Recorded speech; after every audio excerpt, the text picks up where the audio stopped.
There is Coach Bellotti with Phillips, his defensive captain. 4-5 record. They're trying to break a losing streak. I was actually there the last time the Ducks won, and that was down the Fiesta Bowl when they beat up on Gary Barnett's Colorado Buffaloes. That was the year that a lot of people still think that Oregon should have wound up playing for the national championship against Miami in the Rose Bowl. Well, the Cougars won the coin toss, and they will take the ball. No deferring here, Coach Davey. They want the football. And I tell you, they are an explosive offense, but I think it's going to be a great matchup tonight. We take a look at John Beck, 70% completion ratio, which is unheard of. But look for Oregon, Craig. Play a lot of man-to-man coverage. Get up on those BYU receivers and make it tough on John Beck. But I really think that this Cougar football team has flown under the radar. And most of the season, nobody really had a chance to follow Mendenhall's football team. But John Beck is a heck of a quarterback. And if you're uptight with him and you're rolling the dice and you're going single on the outside, I think Beck's going to show you why he has so many touchdowns this season.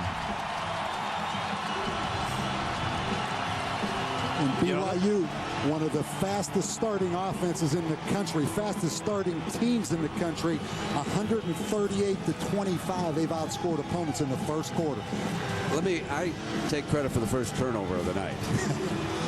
That game back in 1990, the reason why I should never, ever forget it, Dick Vermeil and I did the game up in Eugene.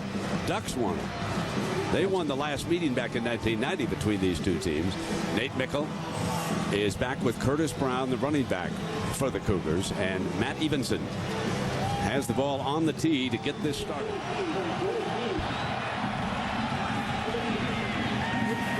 They take a knee and it'll come out on the 20. So my name is John Beck. I'm from Mesa, Arizona. I'm a senior and I play quarterback.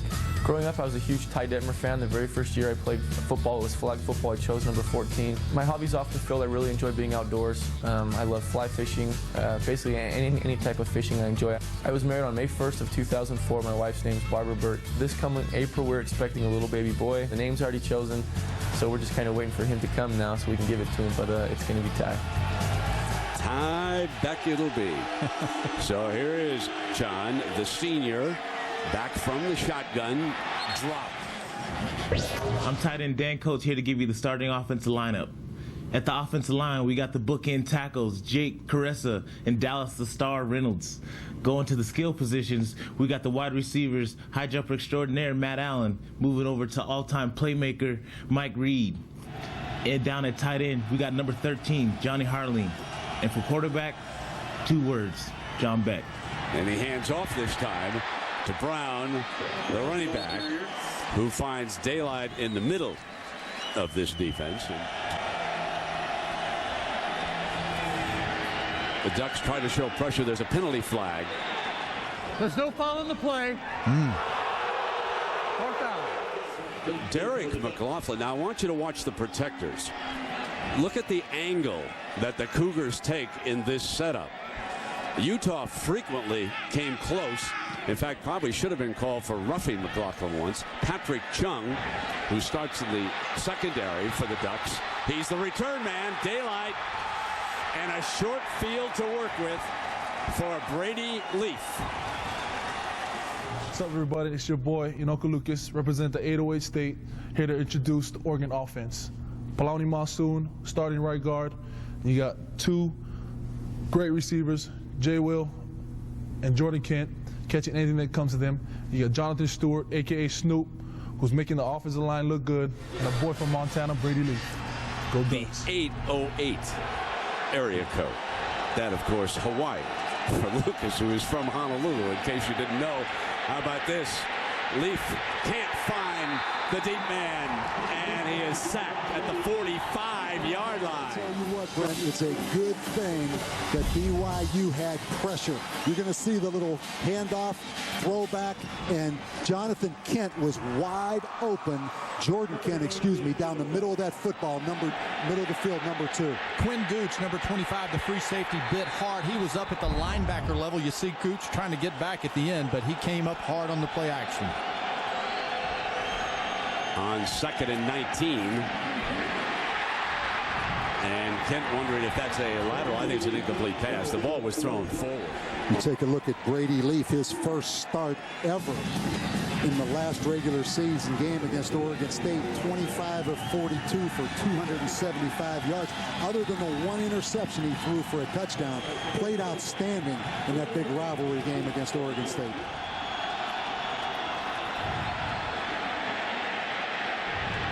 Leaf, who going to be sacked for the second time tonight. Inconsistency has been a real problem for Oregon all season. We saw the mishap where they don't hit the ball down the middle of the field first play of the football game. They get the drop on the side, and then, Coach, they can't keep the rush out even 3 and 4 This minutes. punting game, net punt, they're 101st in the country out of 118 teams covering punts. Wax this one to McCall. McCall looking for a seam, and he's taken down the 30-yard line. So after giving Oregon a short field to work with, 2 sacks later, and the Cougars have the football back. And I'm amazed that we don't have 2 touchdowns on the scoreboard already. Wide line splits, wide open passing attack, on the slant, juggled, and still no completion. He's 0 for 3. First pass of the night was dropped. That was Zach Colley, the senior from California. Michael Reed, Matt Allen. Remember, Johnny Harley, number 13, is his preferred target. Up under center, and nothing doing from the running game. It'll be 3rd and long coming up for the Cougars. Patrick Chung. What if they're rover man in that secondary? Aliotti basically opens with a nickel, so they don't have to have a 5th defensive back when you have Patrick Chung out there on the field.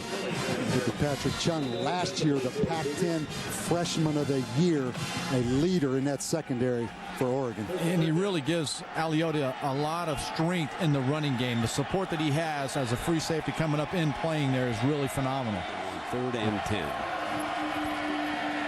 Needs to get the ball downfield, hit on the release, and it'll be 3 and out. Just like we predicted.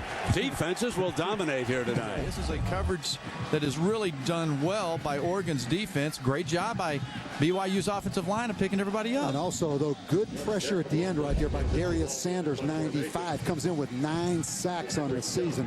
And how about this punt formation Brent talked about earlier for BYU? There are some caverns in there that entice you to rush that punter now. Well, I'll tell you, Utah was closing in that showdown. What a game that was. Won in the final 3 seconds by BYU. Here's Chung back again. Remember, he found a seam last time. Better coverage. And then he is down at the 37-yard line. Wondering about Brady Leaf from Great Falls, Montana. Yes, indeed. He is Ryan Leaf's brother. Ryan is here tonight. The most famous scenes in the world. The Las Vegas Strip as we pull back. The Bellagio over there on the left. A lot of folks I know are enjoying themselves over there. Keeping an eye on our game here. No score. BYU and Oregon. Oregon 1st and 10. And the Cougar defense swarming with, and there is Ryan Leaf, a young man who right now is an unpaid assistant coach at West Texas A&M, who took the Cougars to a Rose Bowl game where they lost to Michigan. The Wolverines won the national championship that day. We'll talk to Ryan a little bit later. Looks like he has the West Texas coaching gear on with that big cowboy hat. I don't know about that Marley shirt he's got on, though. I don't know what shop he got that out of.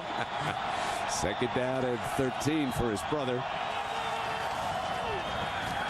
Brady fakes the inside handoff. Now he flares one. And Kent is out of bounds on the far side at the 39-yard line. The first thing I saw is the way they took away that tailback, Jonathan Stewart, 28 on that first run. Jonathan Stewart, the tailback, even though this is 3rd and 9, he probably won't get the ball here. He's the key to the game for me. And BYU's done a great job of just taking him out so far. Jason Williams is the go-to receiver on the left of the short side of the field for young Leaf. He's looking in that direction. He's bracketed. So Leaf has to take off. Can he get the first down? No, he cannot, but he's close. And the ball went loose at the end. See if they marked it down. They did. You can see the official on the far side. You're going to get a chance to see Brady trying to get the first down.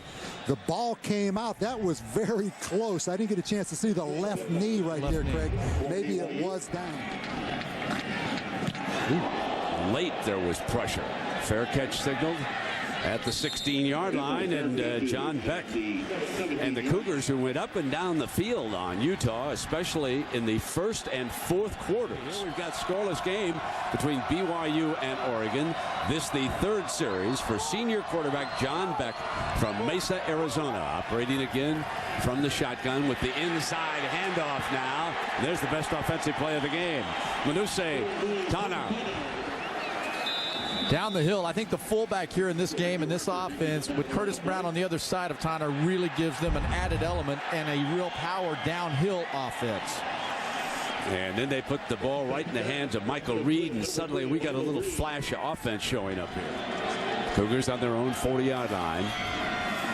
Faking Brown, back downfield, high, incomplete. Intended target, Matt Allen, the junior from Peoria, Arizona. Bronco Mendenhall, his head coach, said that NFL scouts have said to him that he probably will be drafted on the first day. What is that, about 3 rounds, folks? Some of you draft gurus probably know more about the first day than I do, but I think they go about 3 rounds deep into it. Here he is now. You can watch him throwing far side. Now that is a strong arm. That was off target that time, and Johnny Harline, the intended target, and he has been missing in action so far. There is a number 13 that has 11 touchdown passes, caught the game winner against Utah. Again, Oregon tight man-to-man coverage. Chung on Harline. But it all comes back to inconsistency for BYU as well. I know 2 were right on the money. McLaughlin punting again, and here is Chung. This time he's inside the 10-yard line. Right up the middle. And dropped on the 21-yard line that time. Coach Davey, what did Coach Bellotti tell you about the quarterback situation here with Brady Leaf starting his 3rd series? He said Brady Leaf would get the first 3 series, then they would go with Dennis Dixon the 4th series. So if our calculations are right, this is the 3rd series. So Brady Leaf better make something happen right here, Brent. Not much doing on that first down on the handoff. They've been unable to get the running game going. Now they have switched to Jeremiah Johnson, and here is Dennis Dixon. He was the starter until the last game of the season against Oregon State. Brady Leaf started that game, put the Ducks ahead late when he ran in for a 2-point conversion, and then Oregon State came down, and Cerna, their wonderful field goal kicker, nailed the game winner. Ducks went back down the field, and they misfired on what would have given them the game. And now reaching for a first down. It's going to be very close. This will depend on the spot. Garen Strong, the junior from California, reaching for it. You know, one of the things that Oregon has not done to this point, in my opinion, is to take what the defense is giving them. Here's a blitz up the top of the field. Strong comes in, and they execute the play, taking what the defense gave them there. Exactly, and there's no question on the perimeter, Oregon should dominate the matchup with their wide receivers against these BYU corners. Johnson bounces. Easy first down and crosses midfield to the 45-yard line. If the Ducks can get the speed of Jeremiah Johnson and Jonathan Stewart out on the perimeter, they could have something going against the Cougar defense. That's a 25-yard burst. Watch him bounce. Here he is. Look at the bunched up defense and the lack of gap responsibility. Johnson's got great feet and vision. And that happens so many times in short yardage. And Cameron Colvin, the wide receiver, got a block out there on the corner as well. And because of injuries, the Cougars are using a backup safety over at right corner. The Ducks come back with Johnson on the toss. Spins away from the first tackler close to the 40-yard line, but we can talk about Cole Mayahira. He's from right here in Las Vegas, number 39. He's a backup safety, and he is starting on the corner. And you better believe by now the Oregon defensive assistants offensive assistants upstairs have noticed who's out on the field, and they have been trying to attack that secondary. And Brent, BYU lost 2 corners against Utah. Both played the same position. Here's your second down. Running the option. Leaf, who is not as elusive as Dixon, cuts back across the green, and this will be third and fairly short as Jorgensen, the fine defensive lineman for the Cougars, makes the stop. And that's one thing I always question with these spread offensive football teams, particularly with a quarterback like Brady Leaf. Can you just dabble in the option? Every once in a while, run an option. I think that's one of the reasons Oregon turns the football over so much. Dixon can do that, but not Leaf. He's deceptively good with his feet, but he's not an option quarterback. Here he is in third down. Stewart flares. Downfield dropped. Looking for the first down. Strong can't hold on. BYU just playing zone coverage. Garen Strong comes down, finds that little window right there as the linebacker, number 46, Papingo, ran out of there. Another drop. Okay, I got one for you now. You're the head coach. You've been on that sideline before. Now you've said, before the game, I'm going to go with Dixon in the 4th series. Can you blame the lack of success with Brady Leaf at this point? No, but I would go, particularly if I told Dennis Dixon he's going in the 4th series. You think you told him that? I don't know. Boy, you hate to go back on your word there. Mickle lets this one bounce, and the Ducks will down it inside the 5-yard line. Tough spot for the Cougars. That's an unbelievable story. Todd Graham has done an awesome job. From Allen High School, went there, this young man, and he brought Major Applewhite in as the offensive coordinator, the old Texas quarterback. Now Beck from the end zone stands tall, and there is Harline. Johnny Harline's first catch of the evening. And this is the old traditional BYU offense you always used to have when Lavelle Edwards was the head coach, a great tight end, and Johnny Harline is that great tight end. Their leading wide receiver as we look at Lavelle. And you know what? That kind of throw on time, rhythm, pace, and tempo. Drop that foot on the ground and let go of the football. Lavelle Edwards, a legendary coach from BYU. And Nate Mickle coming around on the end of BYU and Oregon first quarter, the Pioneer Pure Vision Las Vegas Bowl. 2:39 to go in the opening quarter. Another dropped ball. What is going on here? What's in the water out here in Nevada? Man, you know what? You got to take it upon yourself to finish the play. The inside crossing, they misdirect up top with the receivers, and Allen's got to come up with a catch. But isn't this, we talked about your traditional BYU offense. We had a shot at Lavelle Edwards. BYU, when they were at their best, not great wide receivers. Now, guys that are great possession guys can catch the ball, but always had a tight end and a running back that were their leading receivers. I bet Matt Allen hasn't dropped 2 balls in the last 4 years of his life. Far side interference and catch anyway by Harline. Johnny Harline under enormous pressure. Pass interference. Number 32 on the defense. Back penalties declined. The result of the play, first down. And I'll tell you, the toughest play to defend as a corner, we look at Jarris Bird, an excellent corner, is that underthrown fade right there, particularly to a bigger receiver. 6'4", 238 receiver who adjusts well to the ball in the air, and that's what makes him so special. Not just a tight end, he can play in space. Beck has completed 3 of 11 for 48 yards. Here's his 12th pass of the night. Diving reception. There's the best catch. The ball was underthrown, and Zach Colley dug it out.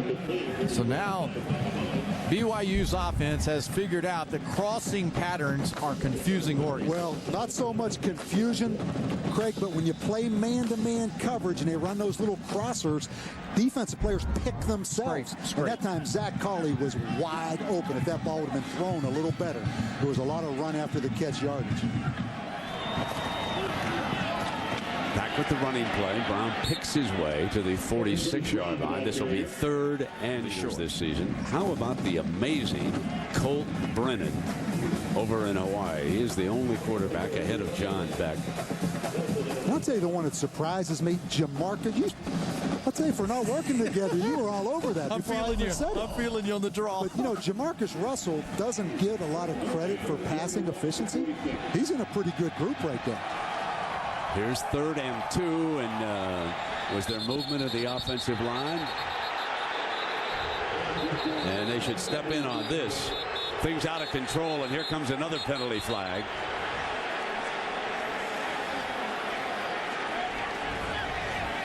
There was movement. I don't know if the defensive player originally was drawn offside, but that should have been stopped far short of that. That was ridiculous at the end.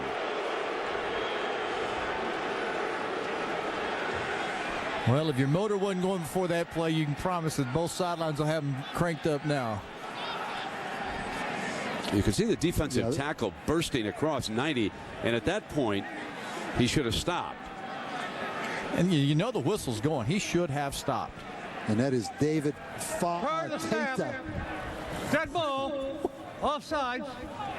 On the defense, had contact. Offense. Going to be one of those nights, folks. Wow.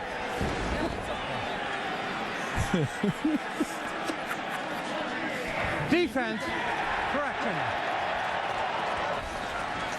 Obviously, we've seen enough brawls in sports this season to last us, and you could tell right away that the players from both sides realized that they were headed down a very bad path after they started mixing it up a little bit. Then players from both sides, you could see them, started slapping each other on the butt, giving each other taps on the helmet, saying, hey, we don't want to go here. Let's play fair. Let's do it the right way. Right?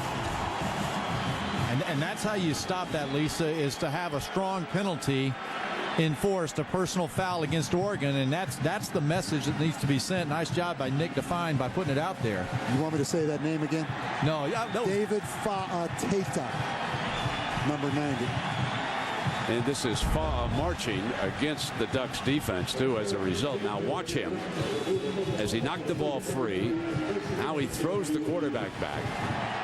And as a result, BYU is inside the 35-yard line.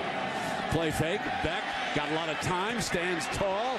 Incomplete at the 20-yard line. And I thought that was catchable. It may have been catchable, but I tell you, Walter Thurman, Brent, really competed for that football right here. We're going to get a look at it. Again, up, bump and run coverage. Comes back to the football. May have stripped that out of there a little bit. He may have had pass interference, too. He was hugging him tight, Brent. They got to catch the ball. Ball in the hand like that, you got to bring it in. Second down and 10.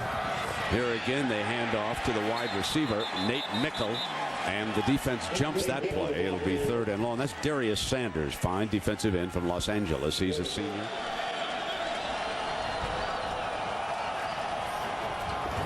Beck looking left, comes back middle. Goes to the running back for the first down. The fullback, Manasseh Tonga, comes through, and it's first down and goal inside. Don't make it. It's inside the 15-yard line. It was an 18-yard gain. He just beat him back to the inside. The end of the first quarter. And who would have thought that BYU and Oregon would be scoreless at the end of 15? They could get the first touchdown. They finally got something going, Craig. Well, they've got an offense now that I think is starting to feel a little bit better. You know, they're not going to drop as many balls as the game goes along. John Beck's going to find his guys. The receivers have to hold on to the football. Yeah, and BYU now realizes that Oregon's playing a lot of man-to-man coverage. So look for crossing routes, getting that ball to the running backs out of the backfield, isolated on linebackers. Bellotti comes after him. Stands tall, deflected. The intended target, number 13 that time, and that puts him in 3rd and 9. And J.D. Nelson, the safety that time, an excellent break on the ball. J.D. Nelson, second team All Pac-10, really is the heart of this defense for Oregon. And I think Beck expected Harleen to continue with the route because the corner on the other side of the field had left and it was open there, and he was trying to lead him on a continuation of his pass. Beck's getting away from pressure, trying to get the first down, short of. Puts the first points on the board. Andre Crenshaw, number 23, is one of the deep men.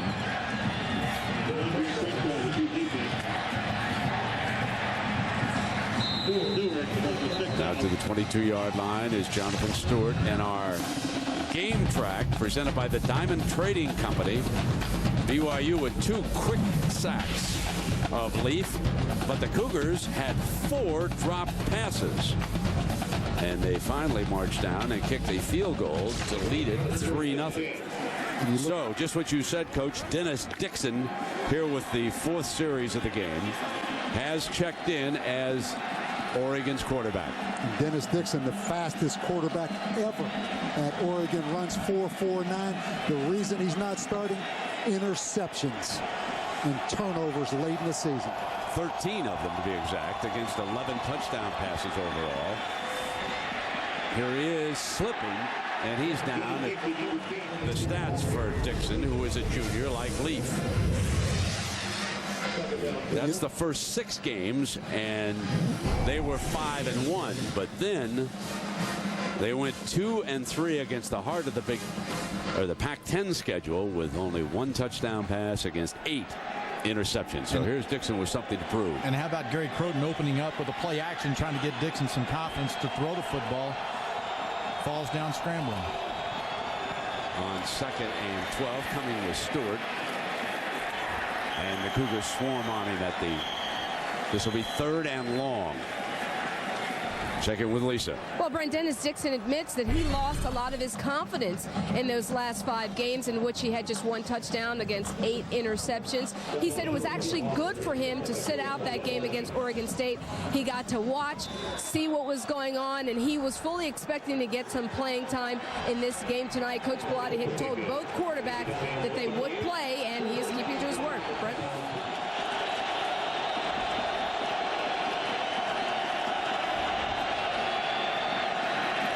Middle is wide open. And he dives to the 32-yard line. 3rd and 9. With Dixon in the backfield, Coach, they are going to have BYU's defense. You're going to see linebackers. They're going to spy, and they're going to know exactly where Dennis Dixon's going when he does not throw the football. And I don't care how fast you are, it's hard to scramble on 3rd and 9. But, Brent, we had Oregon against Cal early in the year. Oregon came in undefeated. Dennis Dixon has not been the same since that game. Fair catch signal at the 29-yard line. We are joined by Brady's older brother, and many of you I know remember Ryan Leaf. Ryan, it's nice to have you with us. Will you join us for a while and watch a little football? Yes, sir. Thank you very much. He has to. He's a coach, right? Indeed, out of West Texas A&M. We got to talk about it. I hear he's unsalaried, but he told me there's some good news. We'll get that story in a minute. But first, here is John Beck, and back in the shotgun. Drove the Cougars down for a field goal their last time. So tell me now, how are they going to give you a salary down there, Ryan? You were an unpaid quarterback coach for a while this fall. It was very enjoyable and a great experience. We won a conference championship. I had a great quarterback, Dalton Bell, who's getting a lot of looks from the NFL and things like that. He just does a tremendous job for our football team. But, yeah, the AD really wanted to find a way to get me to stick around and coach. So he's made me the men's golf coach. So I get to play a lot of golf in the spring and coach football in the fall. We've got some flaws up in this booth you can start working on the next break, I promise you. Here's the handoff now to Brown to the Cougars, and this will leave them in about 3rd down and 5. What were you thinking when you watched your brother down there this evening? It's such a pride thing. I'm so proud of him and everything he's done, the person he's become, and he loves college football so much and loves being a part of the college atmosphere, and I just couldn't be more proud of him. My family and everybody's here, and it's just fun to see him out there, and it's seeing him walk around and have the same kind of mannerisms and things when I played. It's interesting. You get more nervous watching him than when you play. Oh God, yeah. I'm up on my feet screaming. It's a lot different when watching your little brother play than when you were. Here's your 3rd down now for the Cougars, and John Beck. Middle, got his running back Brown. Craig James, you talked about what an excellent receiver he is. He really puts a lot of pressure on a defense with the options that he can give you. And right now, Coach, the linebackers are the cardinal sin happening against them. They're letting the running backs and the receivers get inside them. Well, Brent, that's the key. Craig, that's the key. You can put a lot of defensive backs out there, but you still have one linebacker matched up on that one running back. And for all intent and purposes, Curtis Brown is really a wide receiver in the backfield. Here's Beck now with the 1st down for the Cougars, just short of the 50-yard line. 8:47 to go in the 2nd quarter. And inside the 35-yard line, the catch is made by McKay Jacobson, the true freshman from South Lake, Texas. And Ryan, young man from South Lake, Texas. Now, you should have recruited him to West Texas A&M now. Well, I'm just kind of I'm all new to the recruiting thing. Got out on the road for the first time last week down in Austin is my area. And it was fun to meet all those high school coaches. And the best thing is dealing with these kids day in, day out. The college atmosphere. I loved it so much when I played, and it's just given me a great opportunity to get back into it. Here's your first down now for Beck.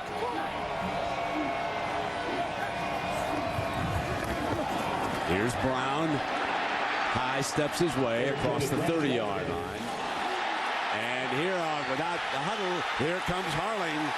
Johnny Harling out of bounds. And Ryan, what do you make about this Cougar attack and this wide-open BYU team? You know, I like it. You know, anytime you get the ball in the air is something I really like. And they're doing a tremendous job of spreading the football around, getting it to the outside. You know, little passes that break it down the rest of the field. But and the other thing they're doing, is Oregon's wanting to substitute, get 5 and 6 defensive backs in there, and then they quick snap them before they can get a line. So a great game plan job right now by Robert Anai, who incidentally came from Texas Tech to BYU. We run that Texas Tech offense, that air raid down at West Texas, and it's a fun offense to run. Well, here are the Cougars now with a first down from the 11-yard line. Go to the running game. Tonga. Greg, you like Tonga, the power runner. It's the fullback over here. You've got an offense right now that's got Curtis Brown lighting it up, both running the ball and catching the ball. It's opened up the entire offense, and because Tonga's such a good opposite guy, he doesn't just block, he can also run the football. Got a little bit of an injury down there on the field. Ryan, I know that there were bitter moments when you left the NFL. I'm wondering, have you forgotten the negativity of it? I listened to you talk about recruiting youngsters and dealing with them at the collegiate level. Tell me where you are mentally about your very brief career in the NFL. Yeah, I'm just really happy where I'm at. I'm not going to allow a 5-6 year snippet of my life to dictate where I'm going to be and what I'm going to do the rest of it. And I'm in a real good place, and it's collegiate football at its finest, and it's at the Division II level. There's a playoff system. It's something that was real fun. We went to the second round of the playoffs. It was just a great experience from there. Our staff is amazing. A lot of young coaches really not getting paid that much, but just working their butt off, and it's fun to be around them. Let me ask you this question. Excuse me. How do you take your journey, and now you talk to your brother Brady, who's in competition, really has for several years with Dennis Dixon. He's told me it's a little bit frustrating. He's playing one series, out the next series. I mean, what do you talk to Brady about? Like before the game, and he's just been through everything and seen everything. He's been to the draft. He's been, seen me grow up and stuff. But nothing really bothers him. So I don't think, the only thing I told him to do is just have fun tonight. Enjoy yourself. He enjoys playing the game. He enjoys the University of Oregon. He enjoys college life, and that's all I can ask for my little brother. What we've heard the scouting report is that Brady is a really good game player right now, not necessarily a practice guy. Is that something that comes with maturity? Probably. I loved practice. The competition. I just loved competition. So, he's a laid-back guy. Really enjoys everything, and he takes advantage of everything he's given, and he's really made the most of his life, and I'm real proud of him. The thing that I noticed the most about you, now you're at West Texas A&M, and you got your cowboy hat here. I tell you, you can put the cowboy hat on. Texas. I am from Montana, all right, and that's and a lot of. We're glad to have Johnny, you in Texas. Johnny Cash was my hero, so. There's no Willie Nelson on that shirt now. Little country, a little bit rock and roll, All right, guys, second down and 5 here now. The Cougars with an excellent scoring opportunity. Beck lines him up in the power eye.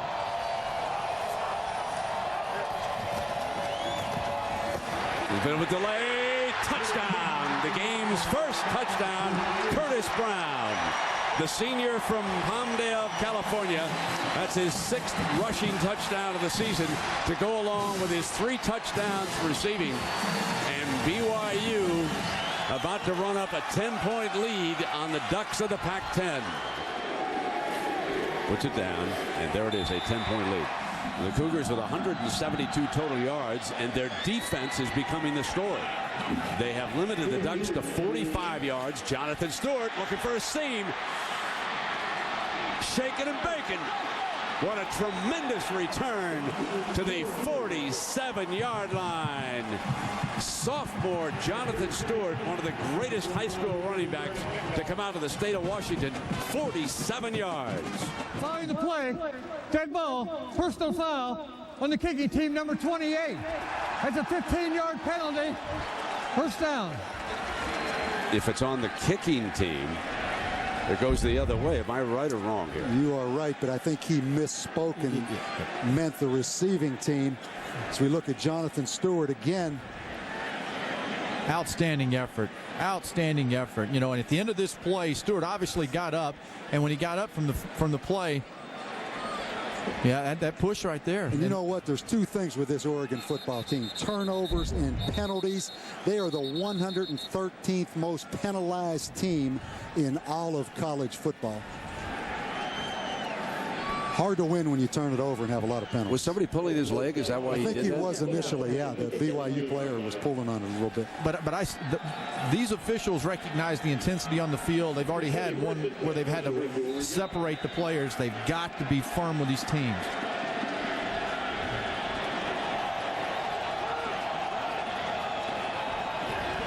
Brady Quinn back in, swings on first down, and run out of bounds at the 39-yard line. Jeremiah Johnson.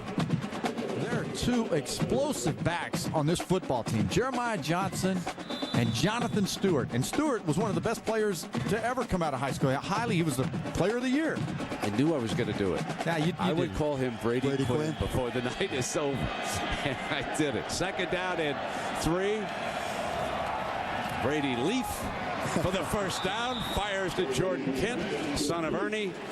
And what a job the Oregon basketball team. But the point I was trying to make on those two explosive players, they've got to utilize them. They got to get the ball in their hands. Get it on the outside where you've got receivers that can catch the ball and do something like Kent. Well, I think Oregon's got a bunch of players. I'm not sure they really have a plan right now. And particularly when you start alternating two different kind of quarterbacks like that, it's hard to get any kind of rhythm. He threw behind the running back Johnson. You know, Brady really has kind of a funny motion, doesn't he? He kind of throws that football for a big guy from down around his hip rather low. And I think it's hard to have, see right there? And he never set his feet Nope. in the direction he was throwing the football. It's hard to have a lot of consistency right there. I just get the feeling that this is a football team that has Dennis Dixon as a quarterback. When they do that zone read inside option down the line of scrimmage with the two backs they have, they're more explosive than being a drop back, throw the ball down the field team. Second down and 10. Leaf gets excellent protection. On the move and dropped. You know, the great guys that can scramble, he'll scramble right here. But watch him as he releases this football. He never sets his feet when he throws it. I mean, that's a hard way to get any velocity on the football. But you've seen Troy Smith, and I'm not comparing the two, but Troy Smith does a great job of setting his feet and throwing the football.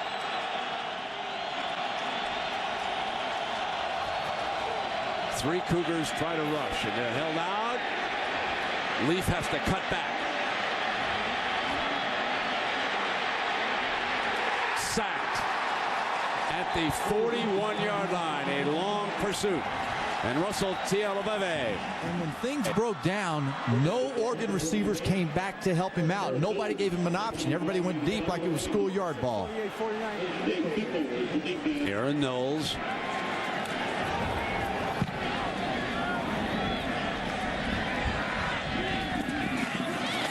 Caught at the 18-yard line. Ooh, Meckel stoned at the 26.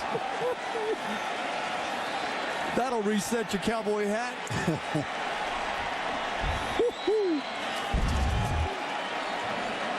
Matthew Harper closing in. Watch him. Number 20. I'll tell you what, though, a great job of protecting that football right there. Look at his chin strap up over his nose. But I'll tell you what, BYU with only 11 turnovers all season. Michigan leads the country with 10, but that's a reason they don't turn it over. Ball security right there. Beck's turn again. Up 10. Field goal, touchdown, last two drives. Coming out, opening up with his running back as a receiver. Got 7 or 8 yards. All right. This season, name the quarterbacks who threw for 30-plus touchdown passes and 6 or fewer interceptions. Lavelle Edwards, he coached some pretty good quarterbacks in his time, didn't he? Lavelle hasn't changed the expression yet since he was coaching on the sidelines. It was the same exact expression. Second down and 3 down. Here's Brown dancing. Coach Edwards set the bar here pretty high, didn't he? He sure did. Yeah. Well, when you talk about Bronco Mendenhall going back to the old BYU, took him up on top of a mountain, had every player talk about all the problems, all the things that went wrong, why they weren't winning before he got the job. Then he burned all those reasons, burnt the old helmet they were using, went back to their old traditional BYU helmet, going back to all those traditions that Lavelle started at BYU. It's attitude. You've got to get the players to believe they're going to win and expect to win and to respect the past, and that's what he's done. Here's 3rd and 2 for Beck. Throws for the first down. Jacobson, the freshman, making another grab. Beck is now 10 of 20. This young man, Jacobson, comes from South Lake Carroll High School in the Dallas-Fort Worth area. Todd Dodge, the coach down there, now going on to North Texas as their head coach, has won a number of state championships, and it's an offense that throws the ball, and Jacobson's supposed to be the big play threat even as a freshman here on this football team. That's for the Missouri quarterback. He sure did. Yes, he did. Chase Daniel played for Coach Dodge. First down and 10. Bounce by Brown. Oregon doesn't wrap up. Fine run. How do they feel about being in this game? You're exactly right. As you see Curtis Brown break that ball outside, but Oregon really has a challenge now, Brent. Losing their last 3 regular season games, down 10-0. They had better get a defensive stop on this series, or it's going to snowball on. He has a ton of enthusiasm. Play fake to him. Back, far sideline, got one-on-one, and it was broken up. Walter Thurman, numbers a disappointing end to his career. 2nd down and 10 now. Brown, and this won't get you much. He uses as sort of a control running play, but in that situation, not going to get you much. And Bird, the corner, makes a stop. You know, you talk about attitude in bowl games, Brent. You know, that Reggie Ball story. So many things can happen from your last regular season game until a bowl game. I mean, you can coach one team during the season. It could be a different team that you take to the bowl game. And that's one thing about that national championship game, Florida and Ohio State. A lot of dynamics going on off the field before you ever get to co-play in that game. But at least you've got an experienced guy like Troy Smith who'll stay away from those troubles before the game. 3rd and 10. Got it man open. There's his tight end touchdown. Johnny Harline. There is a penalty flag. Roughing the passer on the defense, number 49. The touchdown is good. The penalty would be enforced on the kickoff. So a 41-yard scoring strike. Beck to Harline.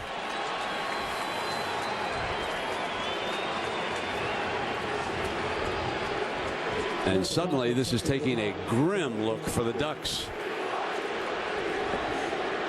And a great job off the scramble by Beck and Harline, reacting to the scramble and going down the field. Jared McLaughlin tacks on the extra point. The Mountain West Conference looking pretty good here. For the extra time downfield. But also you see John Beck set his feet opposite of what Brady Leaf did off the scramble. And watch Harline right here. Right there is when Beck scrambled. That is a well-coached, smart receiver to get downfield off what you call the scramble. All right, let's go back now to the Aflac trivia question. Name the quarterbacks who have thrown for 30-plus touchdowns and 6 or fewer interceptions now this season. And obviously, John Beck, as you probably predicted, is one of them. And you gave away the other one, right, earlier? Yes. Brady Quinn and Troy Smith. They're very impressive numbers. And Bob, did you tell me that a lot of people were talking about Smith now in the first round? He has moved up in a lot of opinions to a first-round pick as a quarterback, and I couldn't agree more with that. Dixon back in. Incomplete on 1st and 10. And Now I got to ask you, Coach, what do you think when you start shuttling quarterbacks in? Well, I don't like it, and something I really noticed right there with Dennis Dixon, not much confidence throwing that football. I mean, he threw that ball like a dart right there, somebody trying to aim the ball, Craig. And the coaching staff has said that the real weakness right now, Dixon's game, is the balls down the middle of the field and that things are short. He's throwing the ball behind. He just has no confidence in his game right now. And you know, in terms of the decision to put him in, Dixon, still second down.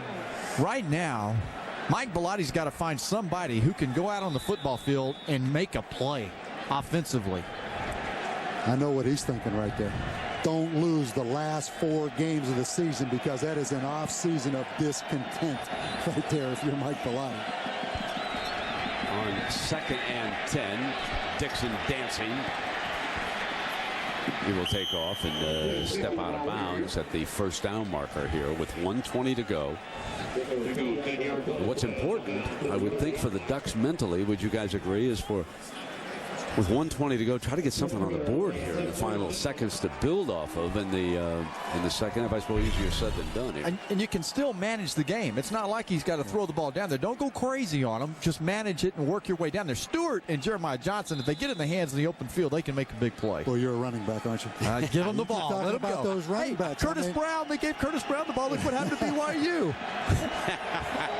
Go running backs. First down and 10.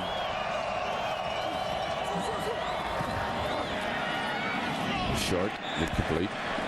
You can see BYU's plan. Just sit back, play a lot of off-zone coverage, make these quarterbacks throw completions. Because right now, I don't know if anybody was out there if Dennis Dixon could complete a pass, to be quite honest, the way he's throwing the ball right now. Would you, Brent, would you have thought 64 total yards for Oregon's offense with the speed they have out there in talent?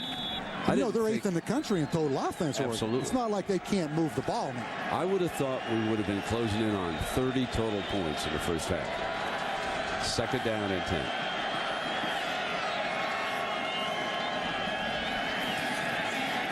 Second down and 10. Dancing away is Dixon. Mickle is back deep. They did. They were close. Fair catch at the 26-yard line with 30 seconds. I'll tell you, we're having a lot more fun in Oregon's having right now. I promise you that. That's a good point.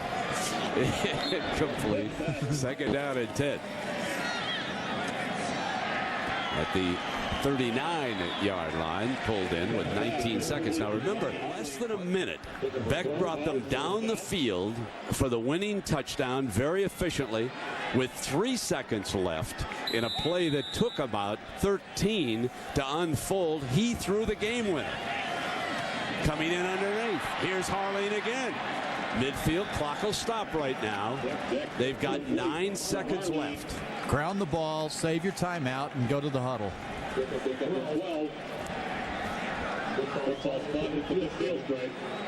Ground it.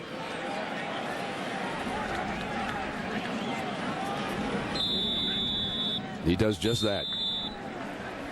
But it was amazing watching the end of that game. Wasn't it, Bob, against Utah? I mean, really both teams went up and down the field. Unbelievable comeback by Utah.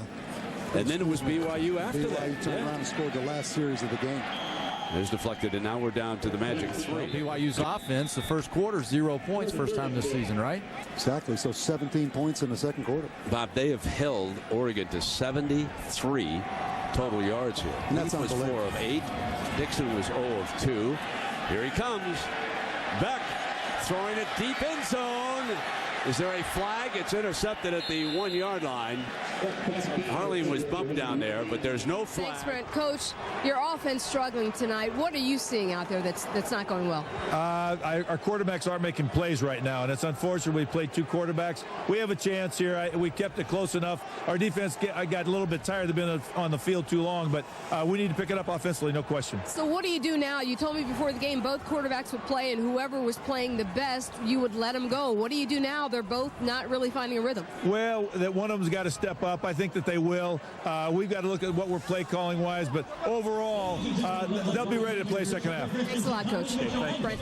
On a never-ending quest for the answers for the Ducks. Brent, glad to have you along in the halftime report. I think maybe one suggestion, if you're at all superstitious, if you're a Duck, maybe you take these new helmets, which they don't seem to have any points in them, and trade it in for the old ones who scored a lot during the season. I think that is a that's spoken like a real armchair coach. Well, you were ever above pulling out some motivational ploy. So what's your answer there, Coach? What they need to do is, number one, they need to catch the football. They've dropped some. They're playing a great defense football team. They've had some foolish penalties. The other thing is, against man-to-man coverage, your receivers have to win, and they aren't for Oregon. I think for the Oregon offense, they got to get Jonathan Stewart more involved, not only with the running attack, but also dink the ball off, throw some screens, get him the ball with draws, make sure he touches the ball at least another 15 times in the second half to give your quarterback some confidence. And you know what it's done? The first 6 quarters of the bowl season so far, quite a statement for the Mountain West Conference. Yeah, TCU with a big victory over Northern Illinois, and Brigham Young with a 17-0 lead over a Pac-10 opponent. No doubt the level of competition stepped up in this game. Yeah. Both those teams belong in the top 15 from what I've seen in the country, not in the conference. Cougars won the toss and elected to receive. So Oregon will have the ball for the first possession. The temperature in the desert now dropping a little bit. Sun having set 43 degrees. And we get ready. The Ducks with only 73 total yards in the first half. Fielded, and the 3 by, here is Stewart. And Stewart, who carried only twice for no yards in that first half. We check in on Game Track. The BYU defense was certainly the best of the 4 units, if you want to compare the 2 offenses and the 2 defenses. And Curtis Brown, along with John Beck, leading the way offensively. And that's your Game Track. First down and 10 at the 19-yard line. And they elect to open up with Leaf. Started the game. He's a junior from Great Falls, Montana. And in that first half, he was 4 of 8 for only 27 yards. Dixon was 0 of 2 for 0 yards passing. Second down and 10. High and behind the intended target. And that's the first time I can remember Dante Rosario being thrown the football. Here's your Ducks first half possessions. And you can see just how much trouble they had, guys, moving the football. Only one series where they had 6 snaps. And this is just, you can see the timing's off there. Rosario is a good tight end. Leaf didn't step up and let him have the ball. There's a lot of hope every time they'd make a play out there. Going to have to be looking for a big gain here on third down. Let's get the ball to the 29, or they're going to have to punt it. Flips it out to Jeremiah Johnson. Johnson, first down for the Ducks. Big third down effort. I tell you what, you can see how much Oregon is searching to try to find something to happen. And Craig James is high-fiving everybody in the press box because they finally got the ball to a running back. Hey, he didn't throw the football 20 yards. He just a little flicker there. Gets to the guy with some feet. That's not a flicker. That's a flutie. And Brady is taken down. Johnson, number 24, still back there alongside Leaf. Good protection. Can't find the receiver open. Now he's in deep trouble.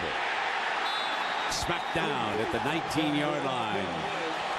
The Cougars close in with Powago and Jorgensen. What a great job again by the BYU secondary.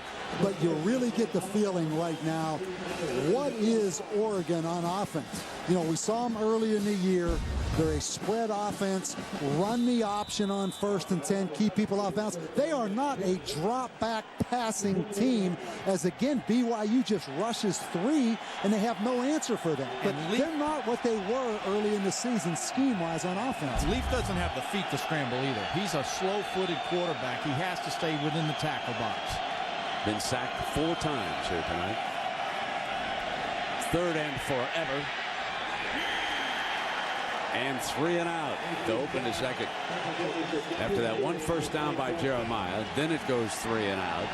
Jorgensen applying the heat there. Big number 84. You know, and you talk about the identity of an offense sometimes, and we were, you know, Bob, we're having a soda at halftime talking to John Robinson, former coach. And you guys are talking about different things out there. Sometimes you have so many weapons that you don't use your players. Well, you think of Oregon early in the season, they threw probably 10 wide receiver screens, the quick screens a game. We haven't seen a wide receiver screen tonight. 7th punt of the evening. Mickle back inside the 30 is smacked. A lot of Mormons who live in this area, and of course the border of Utah, not too far. Just up the road, St. George. A lot of their fans have driven on down here for this game. The former coaching legend Lavelle Edwards in the stands. Good fans. We don't see the empty seats yet. First down and 10. Oh, what a wonderful grab by Johnny Harleen. Perfectly thrown ball by John Beck. Fading it on 1st and 10. Just a no pro set. This is a tight end that's out here, but he might as well be right there. But the Harleen is so flexed and good at that, he gets the one-on-one. And he has one-on-one with Chung.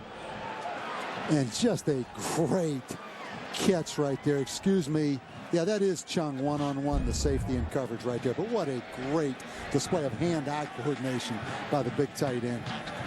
Beck is now 16 of 30 for 233 yards, coming back with the running play with Brown. And keep in mind that this Oregon defense was giving up only 156 yards per game, passing yards per game, and Beck already has hit him with 233, and it's 2nd down and 6. You go back to last year's Las Vegas Bowl.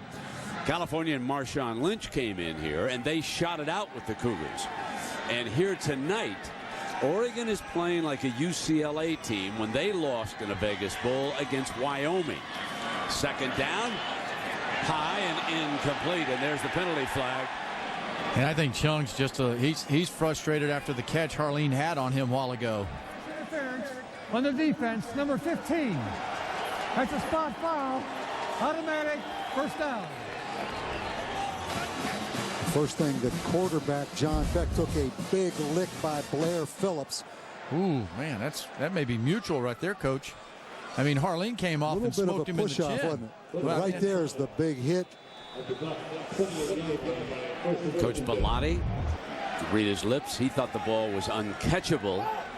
Harleen reaching up with the one hand on the play. 1st down. Beck under pressure. Fires to the running back, Brown. He's out of bounds at the 20-yard line. Didn't he, Coach? And he talked about it's more downhill and all. And this really looks like pro set split backs with the tight end out there. Exactly. And they don't throw all those screens that Texas Tech throws. But incidentally, Robert Anai's son has committed to BYU. It came down to Texas Tech or BYU in recruiting. Tucker, the fullback, is the ball carrier, and Brent Haverly making the stop. And it's interesting because when Gary Croton was the head coach at BYU just 3 years ago, before Bronco Mendenhall took over, they were a spread offensive team, which was different for BYU. They are truly back to BYU's traditional offense right now. BYU's offense knows who they are and what they're trying to accomplish, as opposed to the Oregon Ducks right now. Exactly. Chung shaken up, and so Harper, who's been a terror on special teams, now on the field in that secondary. Here's your 3rd and 2, and here's your power eye. They fake from it. Receiver covered. Beck reaches for the 1st down. Will he get it? It'll depend on the spot. Short. Blair Phillips makes a stop. Mendenhall with a decision to make here on 4th down. He's up 17. I think you go for it right here. I don't think that 3 points makes much difference, but if you make the 1st down right here and score, it breaks Oregon's back. If the Ducks can come up with a stop, it will give them a rare lift in this game. They jumped the point of attack, and it looked like the Cougars moved the pile easily. When it's 4th down and short, you talk about big guys up front. Look at the average weight of the heaviest offensive lines in college football. New Mexico State, I don't know what they're out there feeding those fellas, but look at BYU at 318. Just flare it to the side, and nothing much doing in that play. Michael Reed, the sophomore. Three receivers out wide.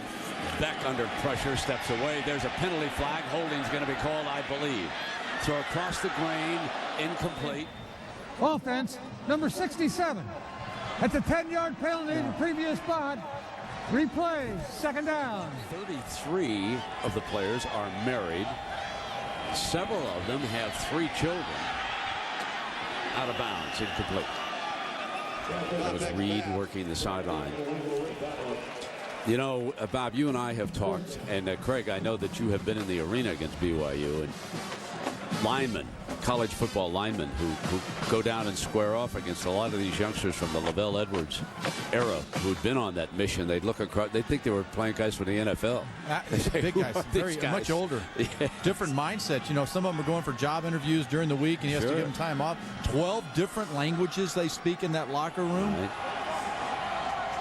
Yeah, John Beck, the quarterback's 25 years old. Here comes the blitz now. 3rd and 19. Beck fires, intercepted at the 11-yard line. Aliota's defense comes up with its biggest play of the night. Out to the 46, Patrick Chung shaken up returns. The blitz pays off, and maybe that will give the Ducks the boost. A little pushing and shoving now. Quickly, the assistants are out on the field.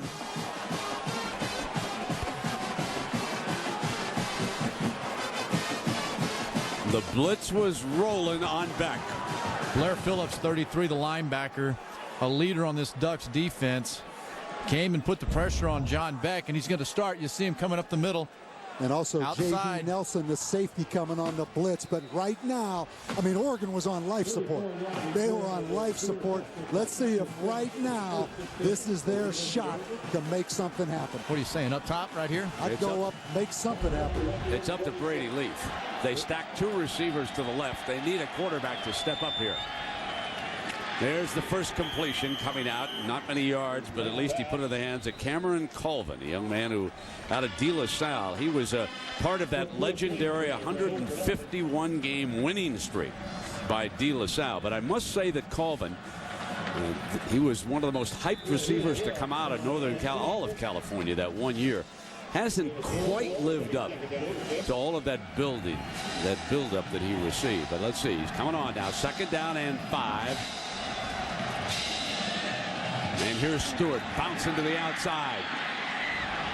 He just can't shake it loose tonight, can he? I mean, that defense, Brian Keel over there gets him out of bounds, and Stewart just can't get his rhythm, can he? Brent, all of a sudden, and I know how this happens, and it sounds a lot easier up here in the press box than it does when you're coaching, but all of a sudden they jump in I formation. They haven't been in I all night, and they run the ISO.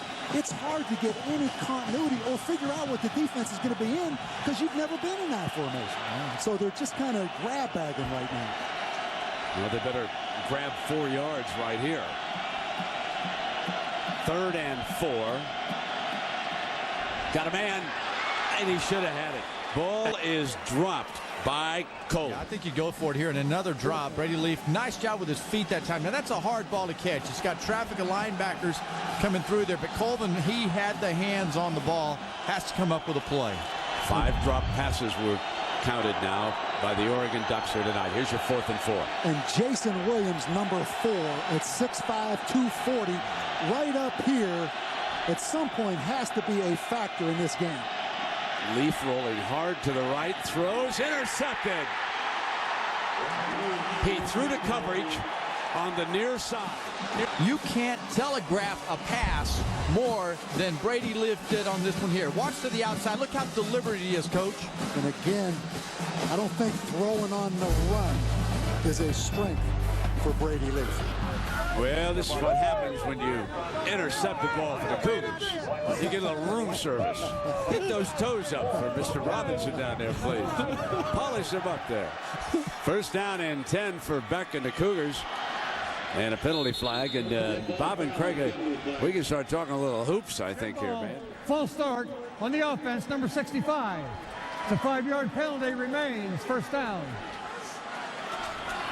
Beck stands tall. Harleen again. Crosses the 35-yard line. Again, Oregon man-to-man coverage, and they turn loose. Hartline J.D. Nelson, 28, trying to lock up late in man-to-man coverage. So Johnny Harline has a career high now. Jerry, you tell Pat, how many times did you face off against Coach Knight? That's the only time we ever played. Bobby and I have been good friends for years, but that's the only time we played. I found that amazing. I thought for sure that you'd faced each other. That was such a great game. I know you remember the night. You never forget a great game. Well, that game, the thing that stands out in my mind is we were down 2 with 32 seconds to go, and my kid Patio hits a shot. The ball's halfway down the net, and it pops out.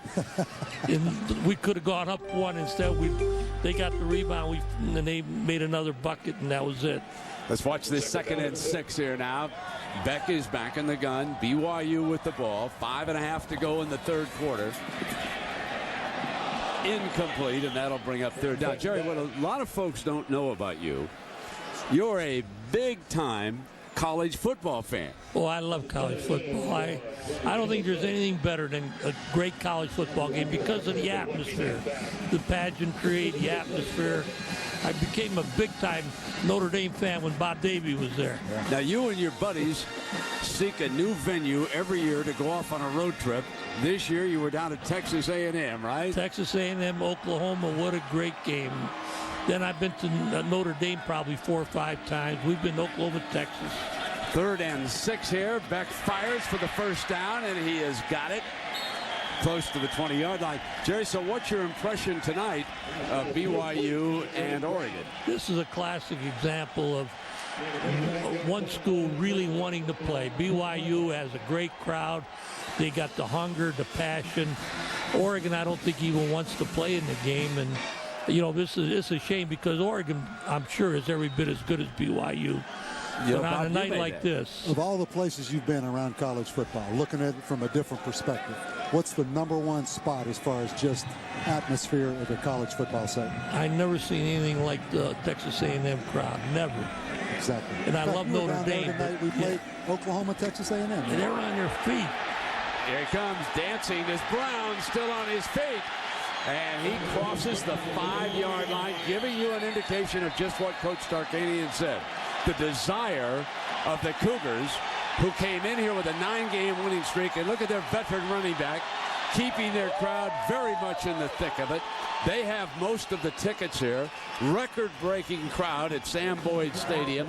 They were beaten by California here in the Vegas Bowl a year ago, and tonight they've got a 1st and goal. So let's see now, guys, if they can finish this off. Craig, what's your impression of this drive? I said it earlier in the game. Get Curtis Brown involved from BYU's offense, receiving and running, but you can see them taking control emotionally in the game right now. Using the fullback. There's a penalty flag on the side. Jerry, there's just nothing like the action of sports, is there? I know. I see you around town. You watch the Rebel game, and I love sports, but you know, any time 2 teams play, the passion and emotion plays a big part in the game, and you can see that. That's a half a distance to the penalty, half a distance to the goal. Remains 1st down. You know what? Coaching's coaching. How have you seen it change, though, through the years, regardless of the sport? The thing that I don't like is everybody, all these major schools play Johnny Junior High in November and December. College basketball will be starting this week. Now you'll start seeing some games, but everybody's 9-2 or 9-1. Yeah. Everybody. Here's your 1st and goal now after the penalty. Nothing doing. It'll be 2nd down and goal. And you know, Jerry, as we take a look at Bobby Knight, and it's just hard for me to believe that he is closing in on the all-time record. Coming up against Bucknell on ESPN2, 4:30 Eastern. That could tie Dean Smith. Then UNLV will be down there next week. And if things go well in Lubbock against Bucknell, as we expect, he could break the record against the runner-ups. You'd never let him do that. Well, I would like to see that. I'm looking forward to that. I'll tell you, Lon Kruger's done a great job at UNLV, and that'll be a great ball game. Here comes Brown now for the touchdown.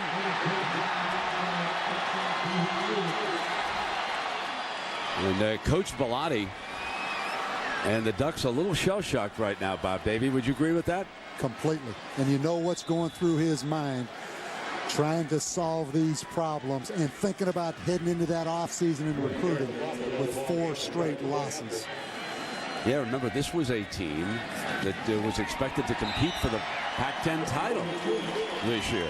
And then things turned sour for them. BYU shutting out Oregon in the Pioneer Pure Vision Vegas Bowl.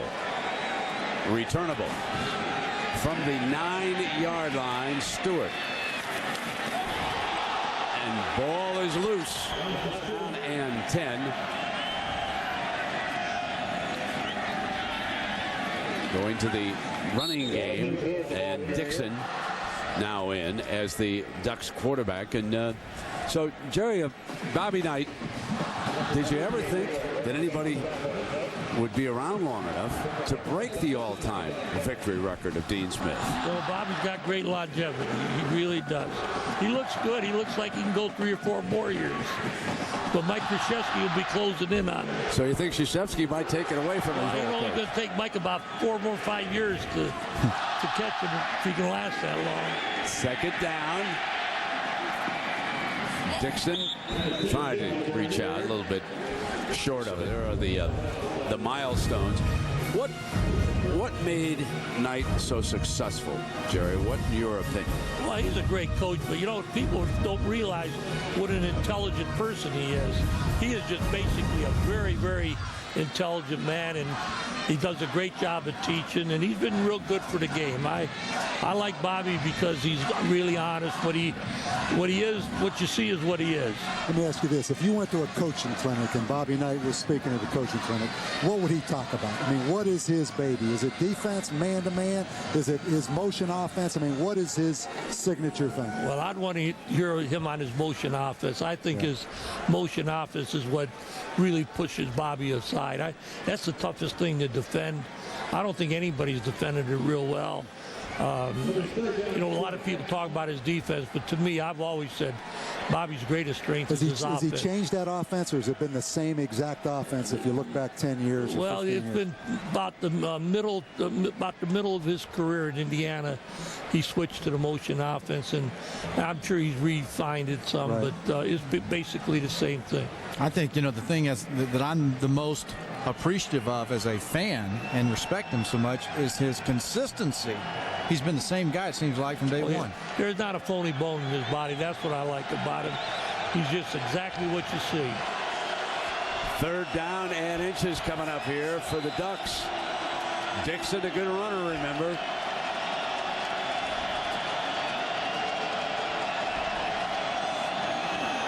Penalty flag. The linesman has it there on the side. Jerry, do you miss the arena? Do you miss coaching? I don't miss coaching one bit. I loved it when I did it. Offsides, false start. I wouldn't trade it for anything, but I don't miss it. The 5-yard penalty remains 3rd down. Well, let me tell you something that all the coaches I've worked through the years, and I know, Brent, you'll say the same. This soft money up in this booth here, this is easy. We never lose. Hey, shh, be quiet now. All I know. Oh, we work very hard. I like the way you guys live. Pinstripe suits, nice vest. These guys look wonderful tonight. Nice meals. 3rd down and 6.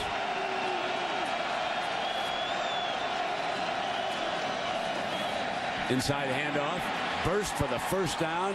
And a powerful run by Jonathan Stewart. That's his best run of the night, Bob. And I mean, Jonathan Stewart, 235 pounds, runs a 4.34, benches 405 pounds.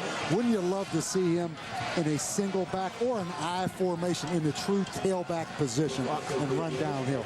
That or start this game over with this offense on the field right now with Dennis Dixon running this formation. This is the best formation when I've watched them on film throughout the year. They're most consistency. Yeah, this is Oregon's offense right here. As they call timeout. With confusion. Yeah, what the heck? We're up top here. We can't be wrong. I don't remember, correct if I'm wrong, any of your teams ever getting in a bad brawl. We had one fight and ESPN played it for a week. They made it sound like we were fighting. Why did you go there? You know what I mean? It sounded like we were fighting all year. It's the only fight we had in 19 years.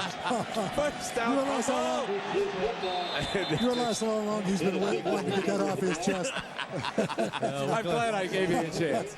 I can tell you guys something else. You had Larry Johnson, bud. Yeah, we showed that one loss in '87. Let me tell you something. When he won it in '90 with that team, that was as good a championship team as we have ever seen. And one other thing about this man here, if you went to his practice, of course, I've always thought he was keeping him off the strip at night, but it was one of the toughest practice sessions I ever saw.